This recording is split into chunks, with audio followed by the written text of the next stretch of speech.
ধনপতি পাল নামক একজন অদ্ভুত লোকের উদ্ভট ইচ্ছার গল্পের আবরণে কবি এখানে ধনিক শ্রেণীর সম্পদ বৃদ্ধির উৎকট লোলুপতা এবং তাহার হিংস্র উপায়কে অনাবৃত করিয়াছেন। কবিতার নাম ভালো খাবার, লিখেছেন সুকান্ত ভট্টাচার্য। ধনপতি পাল তিনি জমিদার মস্ত, সূর্য রাজ্যে তার যায় না কো অস্ত। তার উপর ফুলে ওঠে কারখানা ব্যাংকে, আয়তনে হারালেন মোটা কালো ব্যাংকে। সবার হুজুর তিনি সকলের কর্তা, হাজার সেলাম পান দিনে গড় পড়তা। সদাই পাহারা দেয় বাইরে সেপাই তার, কাজ নেই তাই শুধু খাই খাই বাই তার। এটা খান সেটা খান সব লাগে বিদঘুটে, টান মেরে ফেলে দেন একটু খাবার খুঁটে।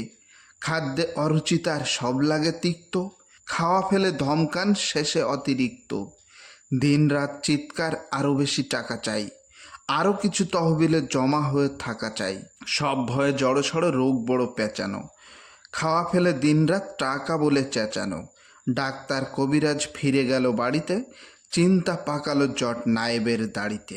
নায়েব অনেক ভেবে বলে হুজুরের প্রতি, কি খাদ্য চাই, কি সে খেতে উত্তম অতি। নায়েবের অনুরোধে ধনপতি চারিদিক দেখে নিয়ে বার কয় হাসলেন ফিক ফিক। তারপর বললেন, বলা ভারী শক্ত, সবচেয়ে ভালো খেতে গরিবের রক্ত।